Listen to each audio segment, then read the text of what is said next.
Just go. Just work. Just for the life, just give me something that is actually working for once, you rubbish piece of software.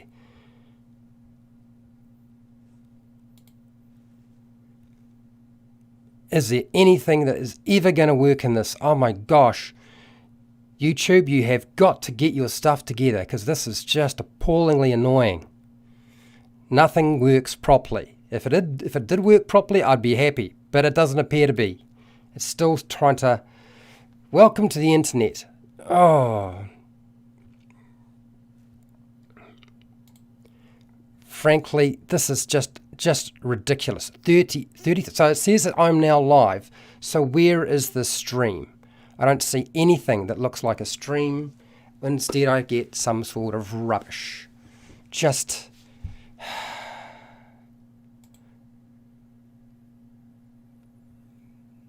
Yeah, so that's doing something, but that's private. So I've got to edit this.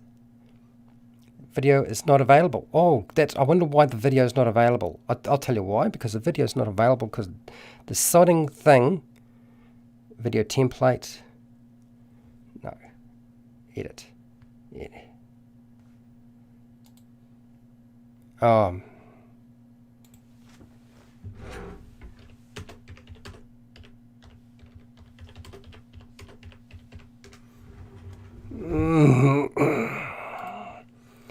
So this video is not available. Why is video not available? Video is not available because for some reason this thing doesn't actually work. No, that's not what I want to do. I just want it to... Okay, so if I was set this, can I even change it now? Now that it's private. Can I go public? Is that going to go public? Is that going to monetize anything? Would that actually do anything? Video not available. There's still no video available. It says I'm live. It says I've got no sound. That's always good. Nice. Good. Love it. Awesome.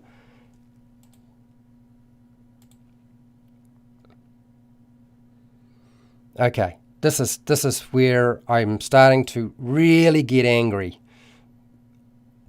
Frankly, there's one thing that YouTube needs to do.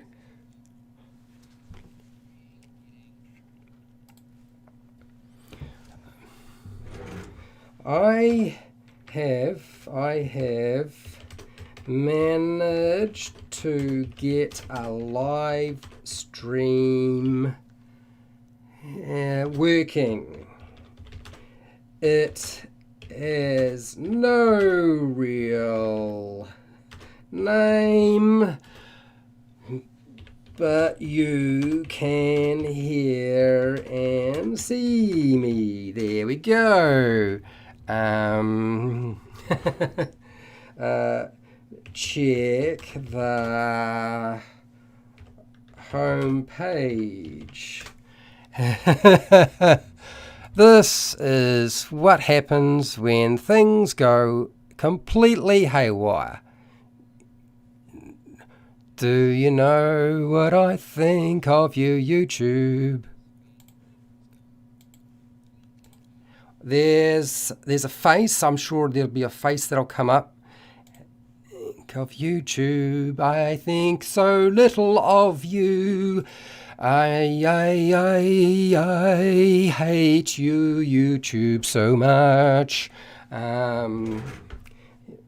Please jump over to the template that has me rambling like a drunk, crazy man. Just about there. We got some people coming into this room. Oh, thank God for that. I'll tell you what, I was ready to lose my nut. I'm almost ready to lose my nut completely, but I'm trying very hard not to do that sort of thing. gosh, YouTube, you suck. YouTube, you suck a lot. If your little computer engine thingy is hanging around here and knows that I'm here and wants to comment in any way, I'm going to say, you suck. You suck, you suck, you suck, you suck. When you change things, make sure everything's easy to figure out and it works properly, because frankly, that just drove me nuts. Nuts! Okay. Video template. I know, I understand. It doesn't make any sense. Why does it have that? I'll tell you why it has that. Because YouTube is just junk. Junk, that's what it is. Okay. I am going to type in a different title, because apparently I can probably do that in the middle of a live chat. Why would I want to do that? Because the whole idea was to actually make the thing ahead of time, which I did. It took me an hour. An hour. I do apologise for my ranting. If you hadn't figured it out, I'm very, very angry. And I'm just about ready to... well, man, gosh. All right, there we go. There, I've put that in. With any luck, I'm not changing everything. I've got to deal with all of the other metadata, which I've already done later. And with any luck, that'll help. Okay, it's no smooth running. Apparently, there's no smooth running. Okay, so for those of you who are wondering what the heck is going on and has Fred lost his mind, yes, you have arrived at that particular time in my life where I've definitely lost it completely, and I totally understand if you're ready to sort of vacate. We are definitely going to talk about skill challenges. Now that I've had a lot of time to vent and finally get the thing working, we're going to do this video. And then once we've done this video and I'm all finished, which is certainly going to happen, we're going to talk about skill challenges, and I'm fine with talking about every aspect of skill challenges. It doesn't necessarily have to be about what I've got in here. All right, so I'm pulling this. The sound's working fine. Get rid of that. Okay. All right. Getting my slides ready, because that's what I do here.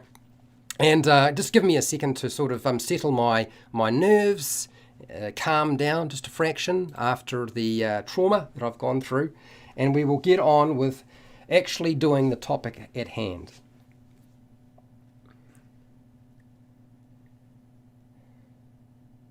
Hi, welcome to HowtoDandD. My name is Fred Weller, and today I want to talk about Dungeons and Dragons. I actually want to talk about Dungeons and Dragons 5e, and as it happens, I'm actually going to be able to do that today. It's amazing, isn't it? What is the topic for today? What makes great skill challenges in Dungeons and Dragons 5e? Now, I don't know that everybody knows an awful lot about skill challenges. They are a product of a different version of the game that was not very popular, and therefore, why the heck would we try to take something from a previous version of the game that people didn't like and transpose it onto the current version of Dungeons and Dragons? Well, that is a topic I certainly would like to talk about, but first I want to give you a taste, because the topic at hand is actually quite complicated. Skill challenges were originally created for Dungeons and Dragons 4e. Now, the actual mechanics itself are detailed in the Dungeon Master Guide for 4e, and they also did a Dungeon Master 2 for 4e, the fourth version of Dungeons and Dragons, not the fifth version of Dungeons and Dragons. A lot of that information can be useful to you if you are running a skill challenge, but it's not really the topic for today. And you can't just take a set of mechanics from a previous version of the game and think you can transpose it directly onto Dungeons and Dragons 5e and it will all work. Skill challenges are essentially a series of skill checks where characters have to try and accumulate a number of successful checks before they rack up too many failures. That's the whole concept behind it. They are really good at doing certain things and really bad at doing other things. It's a concept that you can easily apply to Dungeons and Dragons 5e if you have a very good working knowledge of the original skill challenges from Dungeons and Dragons 4e. You can use them to create quite exciting and fun encounters that aren't necessarily a combat and don't just involve rolling one skill check. And that's why I really like them. So I thought I would share with you some of the stuff I've done. So this is a list of encounters that I personally think make great skill challenges based on my personal experience. So that means I actually ran these in Dungeons & Dragons 4e and Dungeons & Dragons 5e, and therefore you should find them quite useful to you. Now when I go through this list, it's quite a long one. I'm going to do my best to sort of give you a little bit of meat and potatoes with it, but I'm going to work my way through this list as quickly as I can. So, number 1. Escaping a collapsing building or temple or a tomb or a cavern or a castle. There's always that action scene you want to sort of portray, and how do you do that? You don't really want to lay out a mat or a grid because it can be tedious, and therefore a skill challenge or a series of skill checks can make a lot of sense. I will say right now that there are abilities, spells and so forth that will circumvent any kind of skill check and skill challenge. So you don't need to worry about that sort of thing because it happens. Don't worry about it. Don't freak out. What have I done with regard to this? I've had pieces of masonry falling from the ceiling. I've had the floor open up. I've had blockages occur in front of a set of characters, forcing them to change their route and find a different route. There's quite a few different things you can do with this, and it's one of the easiest skill challenges to actually run at your table. The next one, number 2, is surviving, or should I say, not so much surviving, but getting through an earthquake. Because the thing about an earthquake is you have, like, the ground is shaking, so that's something that's fairly easy to do. Usually if there's buildings around, you can have parts of the building falling off and falling towards your player characters. You can also have vents opening up that shoot hot air or steam through them. One of the worst things you can do with this type of skill challenge, though, is to have the ground open up and have lava underneath where they fall in if they fail and wind up getting cooked. So that's probably one aspect to a skill challenge with an earthquake you don't want to do. But the fact that you've got so many things breaking around you, you can have vehicles crashing, particularly because they won't be able to steer in a straight line depending on the earthquake strength. I found this really useful. Another great skill challenge is finding shelter or escaping or surviving a volcanic eruption. Volcanoes present one of the most interesting environmental challenges you could possibly imagine. So why not make it a skill challenge? What can you do? You have the dust from the volcano. You have the actual cloud, the toxic cloud that flies towards them. It's not just going to burn their lungs and poison them. It will also throw them around and batter them. So there's lots of different things we can do with that. That means they've got to find buildings they can get into to protect themselves, maybe get behind some rocks or get into a forest, anything that will provide protection. And then we can open it up to opening up vents where there's hot steam coming through, geysers. We can also use lava. Of course, lava is one of the biggest threats for a volcano, so stick it in there. Rivers of lava they need to deal with. It's always fun as well. There are always ways of making environmental hazards significantly more interesting by doing more than just one skill check. Okay, number 4 for me is fleeing a snow avalanche. An avalanche is a fantastic way of testing the players and their characters' ability to think outside of the circle. Now, the problem with an avalanche is it covers such a large area, therefore getting shelter, finding like a rock outcrop or a grove of trees to provide some sort of blockage or protection from the snow as it flies towards them. Maybe they don't actually get out of the way and they have to dig themselves out. There's also the potential for suffocating if you get trapped too deep. There's also the opportunity to possibly get clear of the avalanche if you can. Maybe you can get to the left or the right and avoid the actual full brunt of it. And there are lots of different things you can do. And I found this probably more useful out of a lot of the other ones that I've used before, simply because I've used it at least 3 times, and every single time it worked perfectly fine. Okay, Number 5. Number 5 is one that probably most people had already thought of, and that is sailing a ship through a storm. Now, the thing about a storm is it presents a whole set of different challenges for your players.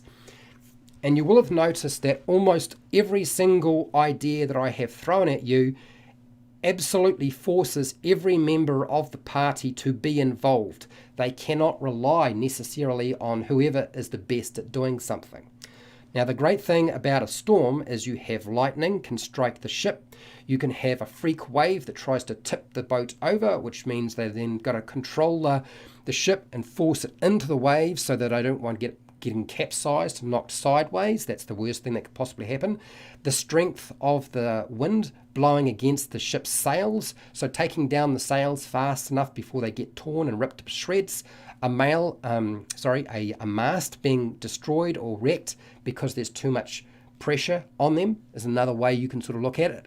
And then go with something like a reef or a set of rocks that they can crash into, that they have to either spot or avoid and navigate around it so that they don't wind up putting a hole in that hull of their ship and sinking. So lots of different things you can do with the sailing through the storm. Okay, next is number 6. Number 6 is a little bit problematic because at first glance it looks like it's too easy to wipe out the entire party. So the idea is you're going to escape a smoky and flame-filled forest fire. The first thing they're going to encounter is the smoke rather than the flames. And we're now looking at things like constitution checks, the ability to protect themselves from the smoke. So there are lots of different things they can do that might not actually involve rolling dice at all, just maybe thinking smart or using the right types of spells or class features.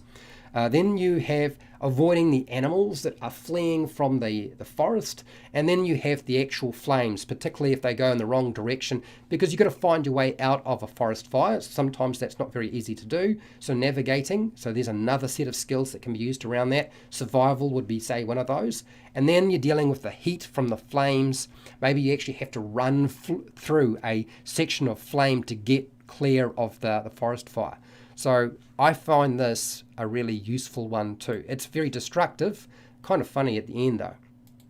Number 7 is the horse and chariot or dinosaur race.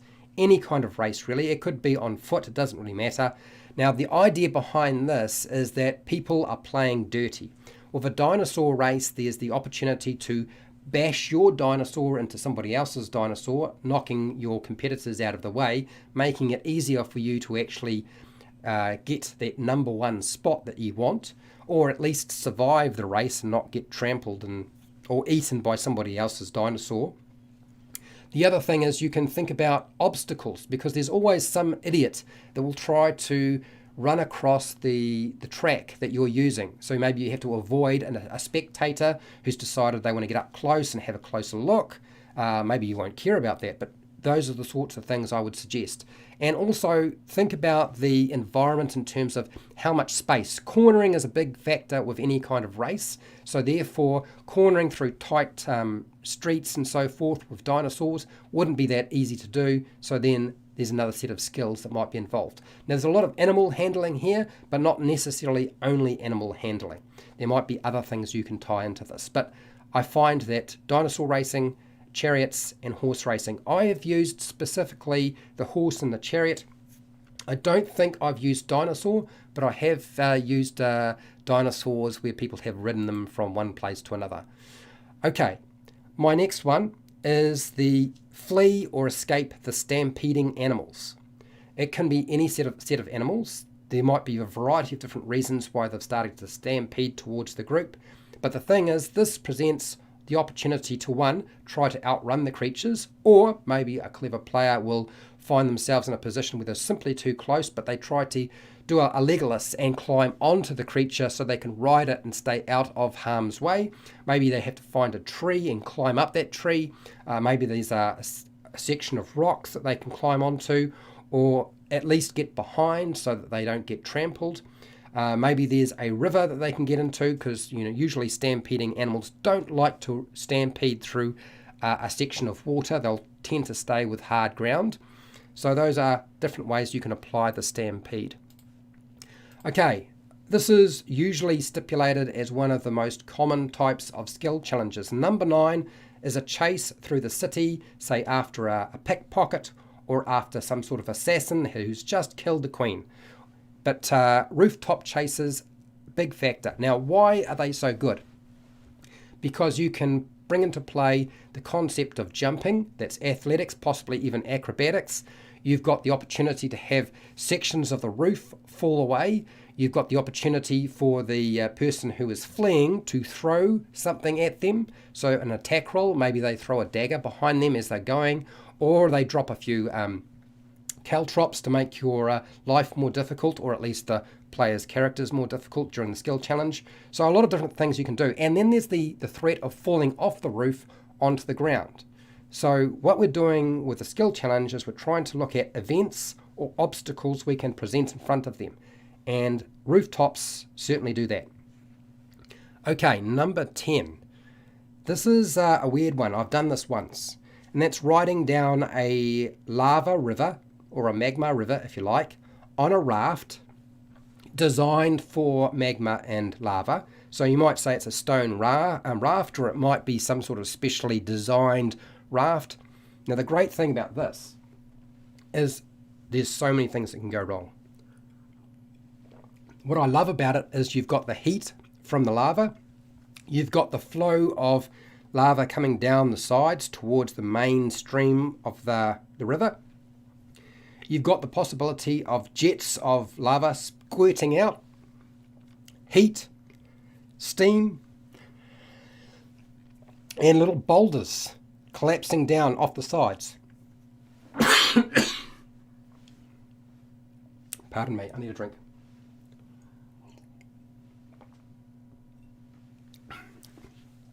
Pardon me, sorry about that. I'm getting a rough voice today, I don't know why.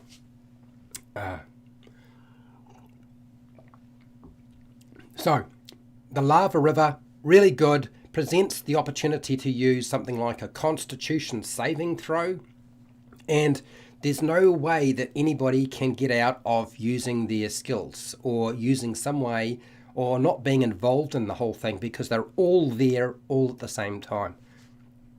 Okay, next, similar sort of theme, number 11, canoeing down a river through some rapids towards a waterfall.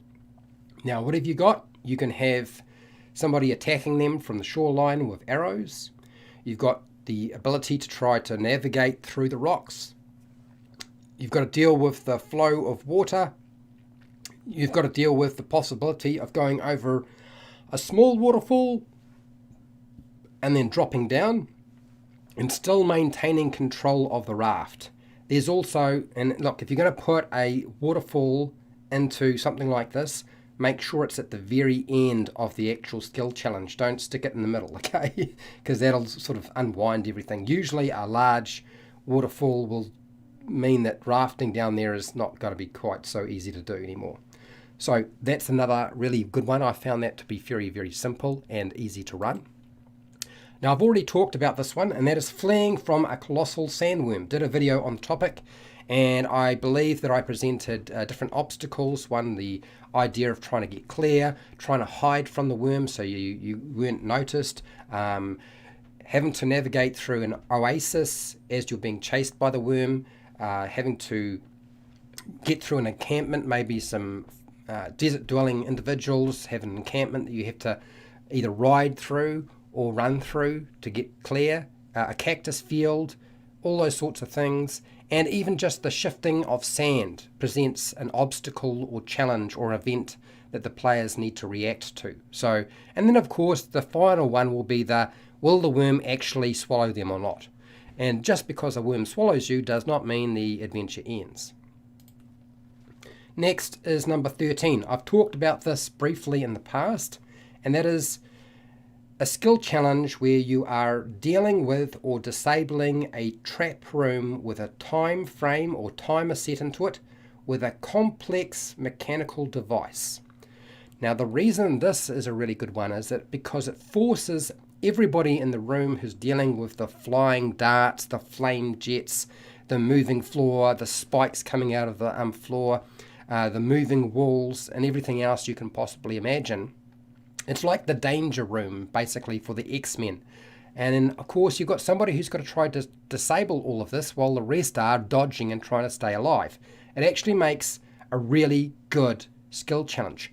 Traps as a skill challenge work much better than your standard process of perception check, investigation check, using detect magic, disabling the trap if there's a trap, which is all just kind of frankly boring. And then if you don't disable it and you set it off, then something happens to whoever's in the front line. I've never found those to be particularly satisfying as a trap, but a trap room where everybody hopefully gets involved, far more interesting. Think the danger room. Okay, number 14. And that is climbing a snow-capped mountain. Now, it could be a mountain that's not snow-capped, it doesn't matter. What are you dealing with? You're dealing with climbing, so that's athletics. Did you bring a climber's kit? Is there a snow slide? Is there ice? Will rocks fall? All of those can come into play. And it's very, very simple. Most of you will have a section in your adventure where a mountain is involved. Number 15, scale that colossal wandering animated statue or titan. So you start off with trying to make sure you don't get squashed, getting onto the foot, scaling the leg. You might find that you have to actually grab onto some swinging clothing, or maybe it's as simple as attaching a string line.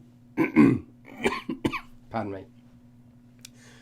So maybe as simple as attaching a string line, or having to be careful as it tries to swat you off its body. There's quite a few different things you can do.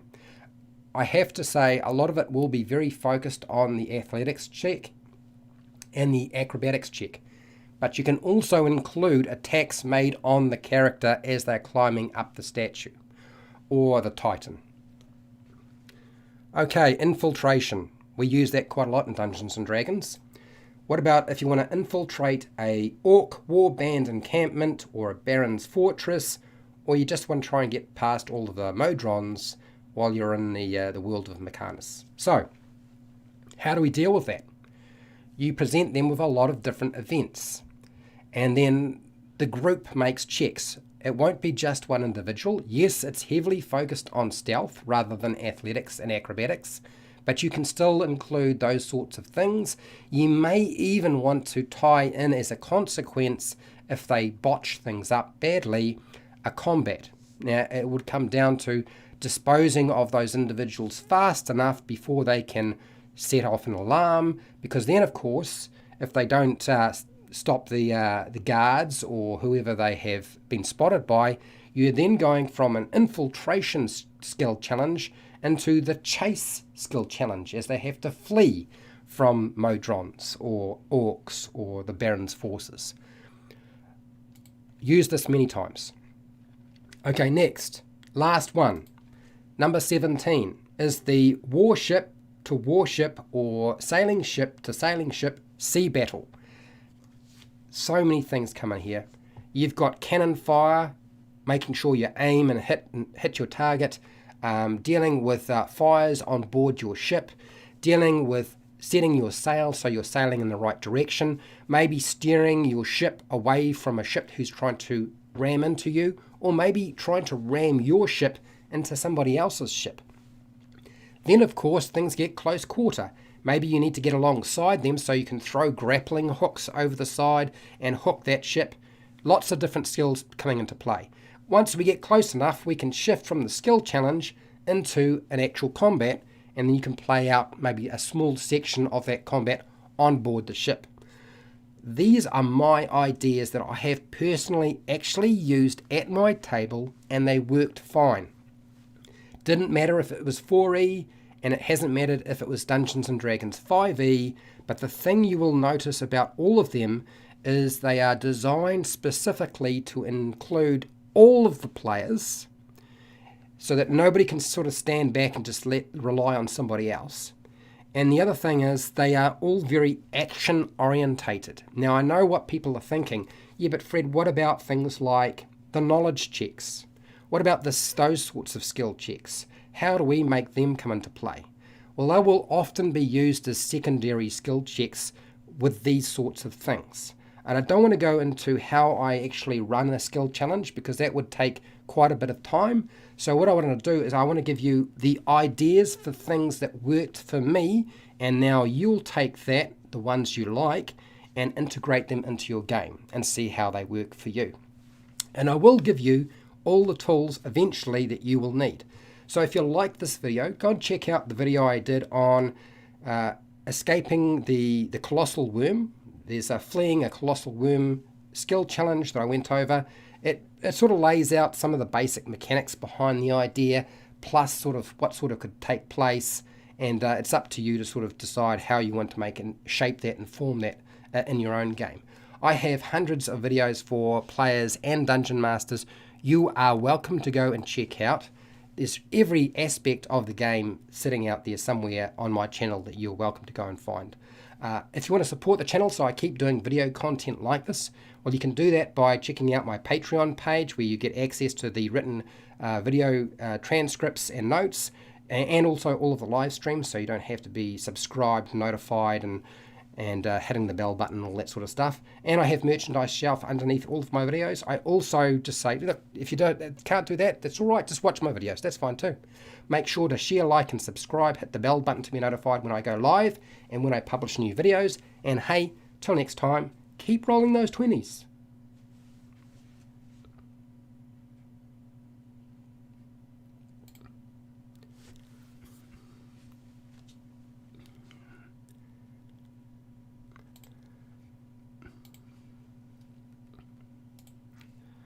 Okay.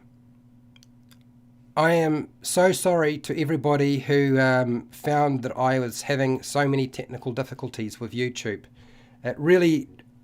It's ridiculous. So, I've given you a brainstorm, a whole bunch of ideas.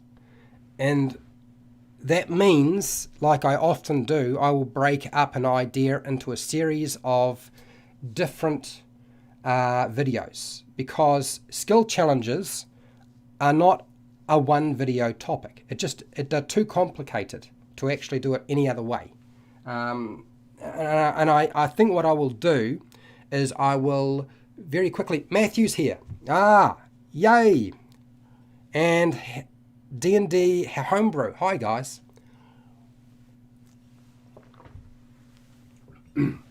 So for those of you who have taken the time to show up for my live stream, I'm going to go through the live chat and answer any questions and say hi to everybody.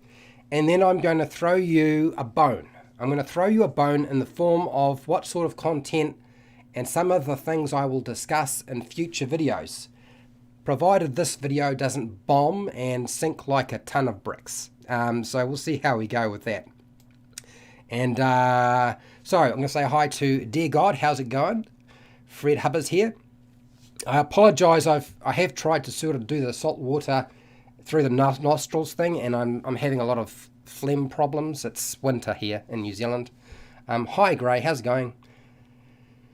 It must be late. Yeah, it's actually about 1:45 p.m. in New Zealand.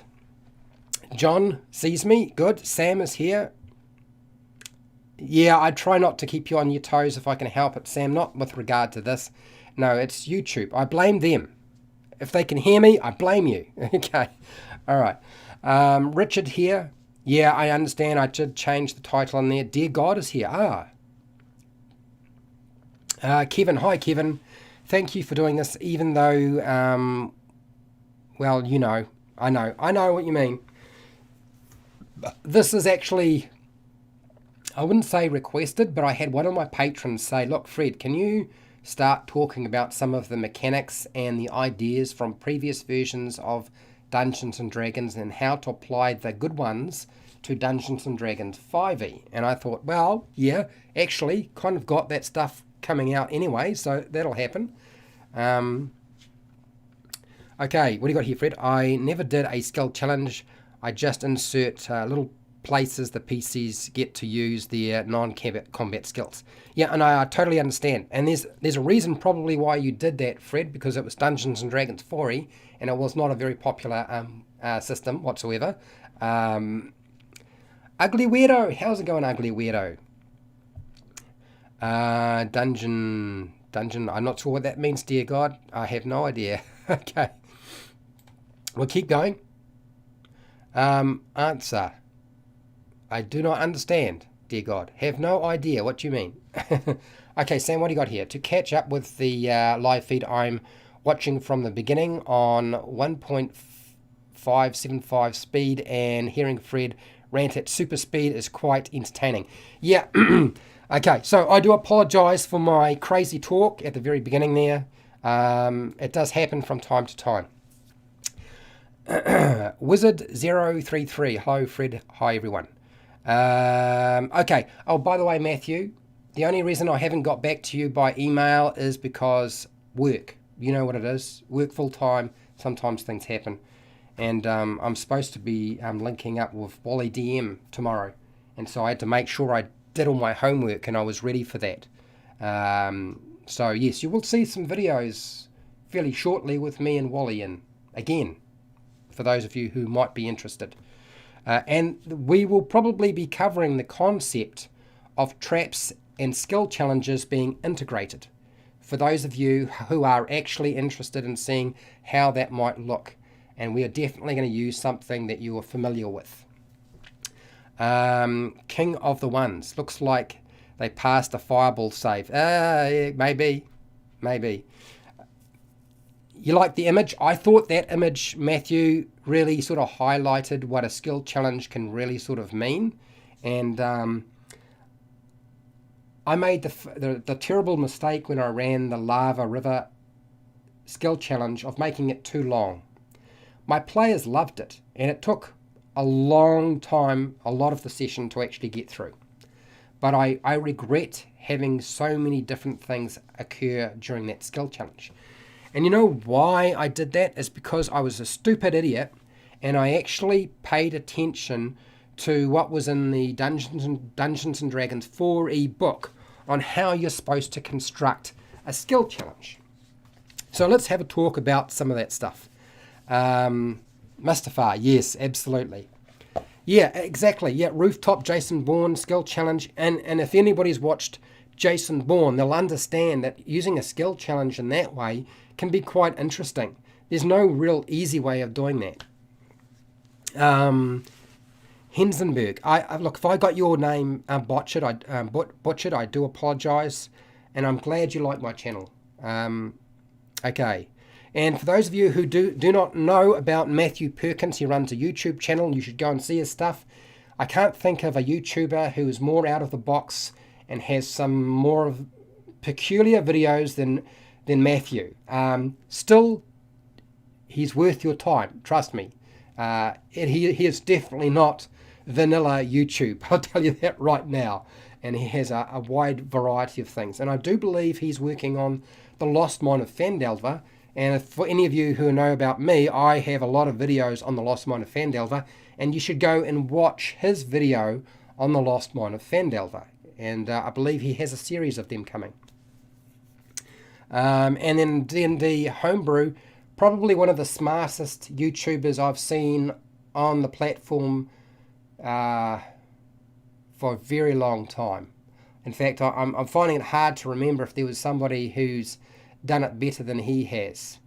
His stuff is next level. I wouldn't say he's beginner dungeon master advice. I feel like he is like intermediate to experienced. So go check out his stuff too.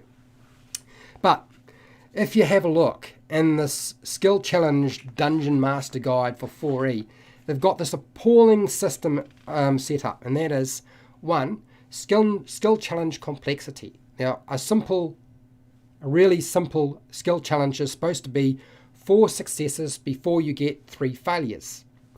So I thought, well, I don't want my skill challenge for my Lava River to be that simple. I'm dealing with higher level characters. They should have something more complicated, like an idiot, right? This is because you assume that designers have figured this stuff out. and that it will work well at your table, but it doesn't necessarily do that. I decided to have complexity 5, which is 12 successes before you get 3 failures. I can tell you now, don't use that stuff. There's lots of videos on YouTube explaining how Dungeons & Dragons 4e skill challenges work, and all they've done is poured it over from Dungeons & Dragons 4e over to Dungeons & Dragons 5e. And it's probably the worst thing you can possibly do with regard to a skill challenge. So don't do that. Trust me now, you don't want to do that.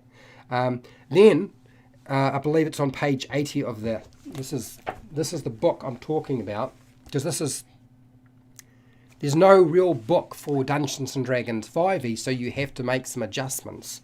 Then they have skill challenge difficulty class by level.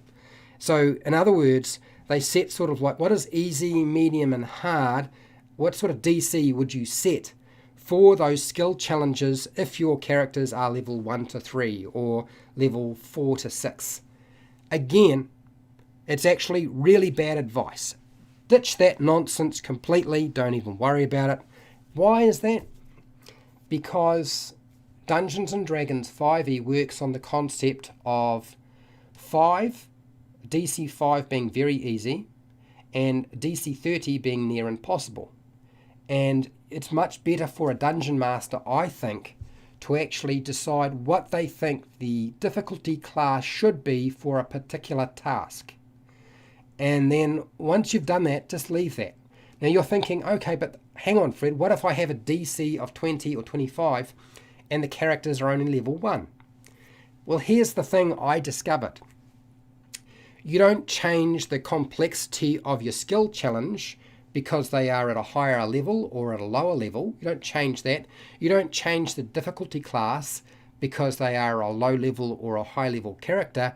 You change the consequences for success and failure, in particular failure.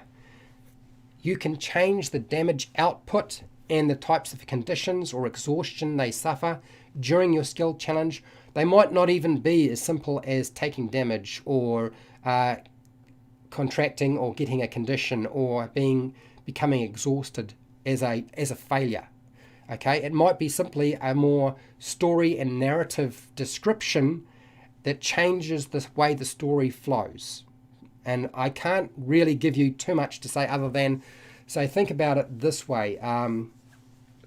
Maybe the outcome of hitting the rocks with your ship is you put a hole in the hull and you are starting to sink, but nobody suffered any damage to their hit points. Nobody's actually got a condition. Nobody's actually exhausted. You're dealing with something else. You know, will the ship sink? Will you have to go to the lifeboats? So it doesn't always mean that the outcome is going to be those 3 sort of things we fall back on, which is losing hit points, conditions, and exhaustion. It can be something else of more of a narrative nature.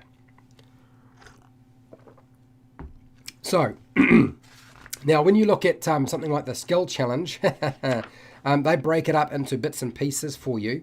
I believe that the the Dungeon Master Guide 2 for Dungeons & Dragons 4e tried to break things down for you and make things a little bit easier to understand.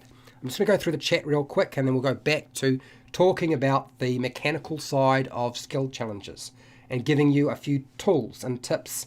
I'm not going to be really complex about this. I'm going to be very brief because I've taken far too long and mucked around enough as it is.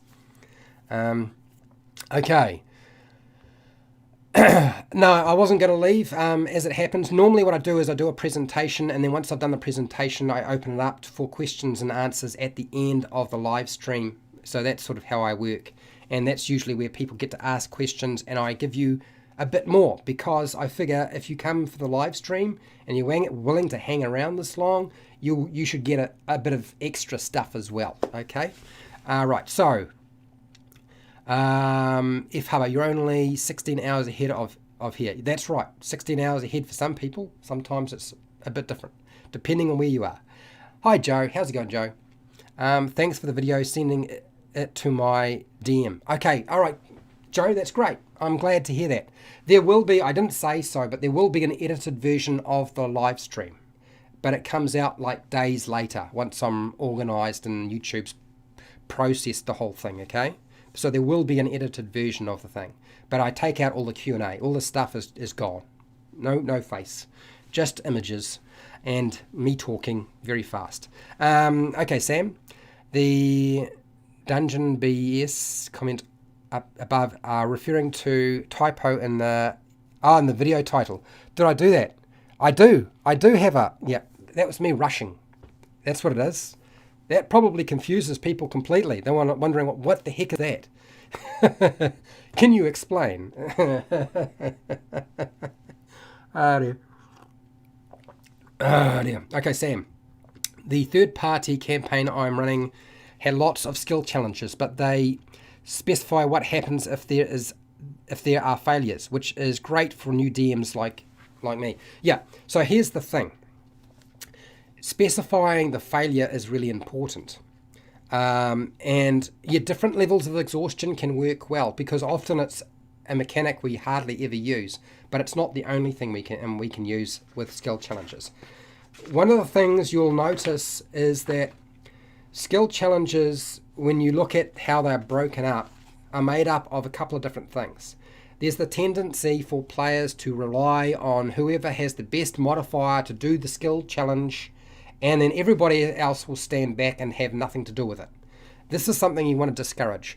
This is why I recommend you have skill challenges that force the entire party to be involved, even if they're not very good at the things they're having to make checks on. So I just want to grab the Dungeon Master Guide 2, and then I'm going to grab my phone, which has a lot of my notes for the next video on, and we'll have a discussion about that as well. So the Dungeon Master Guide 2 for Dungeons & Dragons 4e actually spelled out things a little bit more clearly. Now what they did is they changed the way that they would line things up. So they talked about making sure there is a specific goal for your skill challenge. So a ship in a storm, the goal for that skill challenge is that you get through the storm with your ship intact. That's the goal, okay? You may have a series of smaller goals to get to there, but the overall goal for the skill challenge is that the ship survives and you're still on the ship for your storm. A smaller goal within that skill challenge might be, one of the things you're going to do is, because of the strong winds, you've got to take the sails down fast before they get torn and ripped. So that is a smaller goal. Your goal is to get the sails down before they rip, or before the mast has so much weight on it that it gets torn off or breaks. Okay, so there's an example of that. So give it context, give it a narrative with a skill challenge. It's not just a mechanical piece of work. Then when it comes to level and complexity, they actually talked about what is complexity 1, and they decided to change things.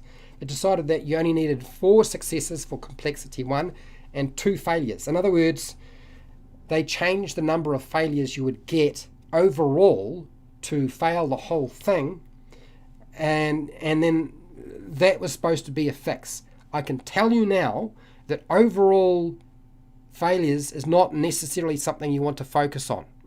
You want to focus on the individual stuff, because it's actually much easier narratively to explain it to your players so that you don't get confused and they don't get confused, by setting up your skill challenge into a series of little stories, little events that take place. Okay. What do you got here, Fred? Design the skill challenge so it's actually a challenge, yeah, but it's not impossible. This means knowing your players' PC skill level so you can adjust the challenge. Okay, so here's the...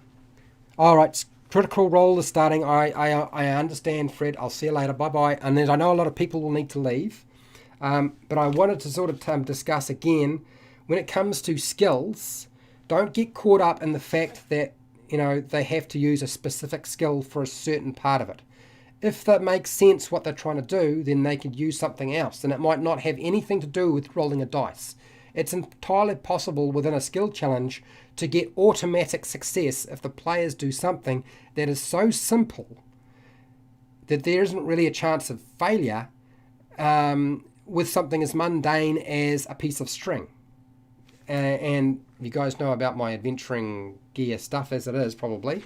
The really important aspect to a skill challenge is making sure you have group checks at each stage, that you have failure for individuals, that you have a failure consequence for the group check, and then you have a failure outcome for the whole skill challenge, but you never get married to that, because the final failure for the whole skill challenge may not even come into play narratively. You may find that doesn't work. Okay, so now that I've said that, I'm going to whistle through my phone very quickly and just give you an idea of what we're going to talk about in the future.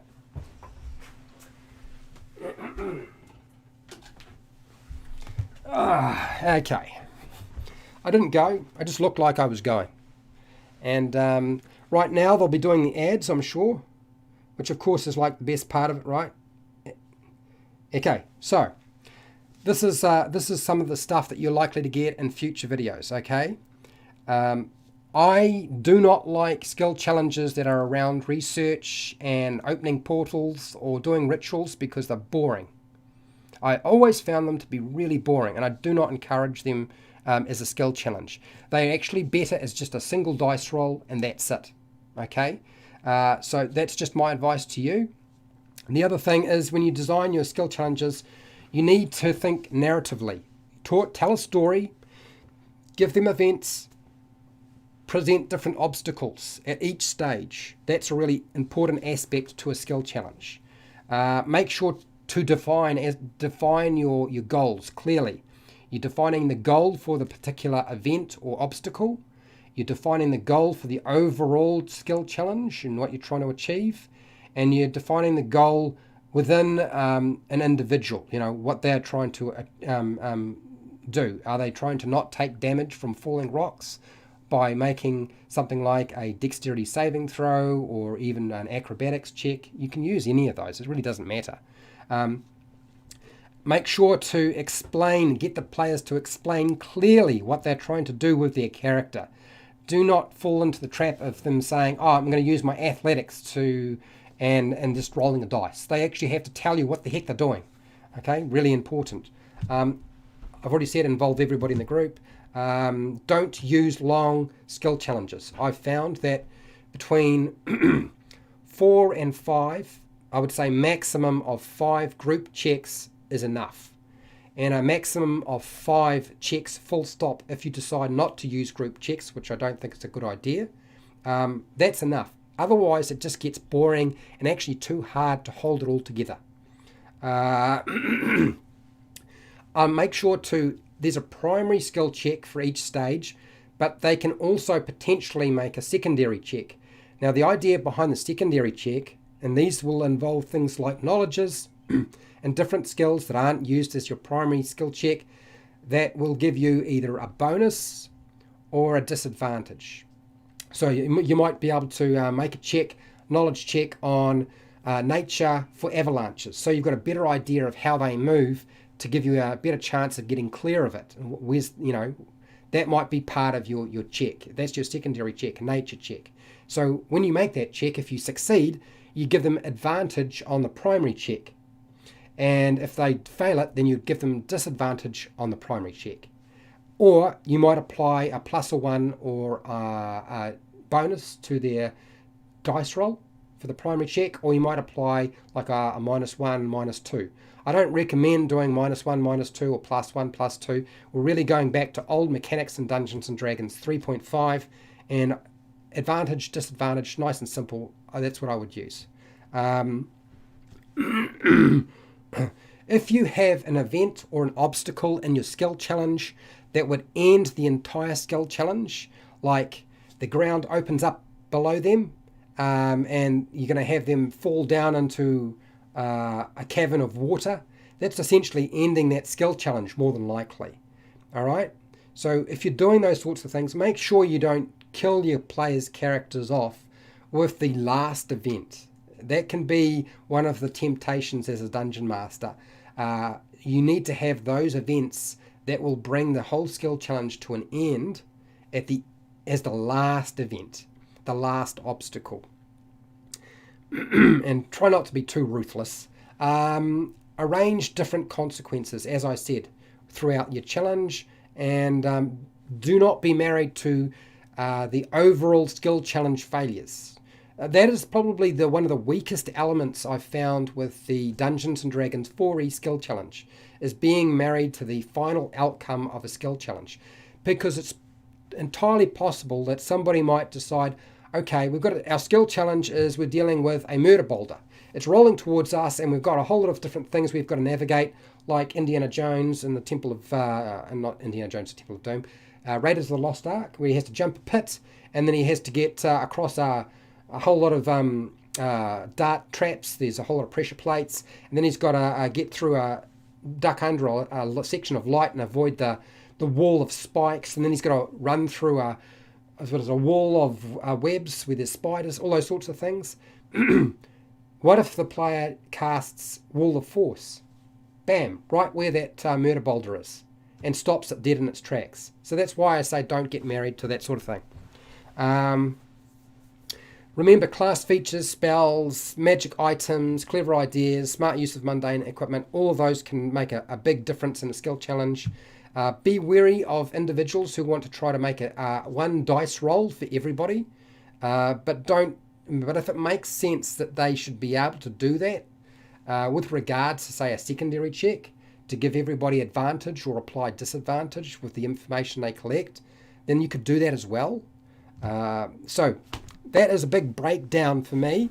You will expect more stuff on skill challenges, but it'll be more around the how to do them, the mechanical side of it, and do them well for Dungeons & Dragons 5e, not just follow what D&D 4e did. And then we'll give you examples of skill challenges that you can use and adjust in your game. Okay? That's my rant for today. We've covered pretty much everything we needed to. And for all of you who are still here, well done. Thank you very much. I really appreciate it. And we are going to cycle back over to here. So wherever you are in the world, whether it be the morning, afternoon, night, early morning, look after yourself, look after your friends and your family. Be nice to your neighbours, and hey, till next time, keep rolling those 20s.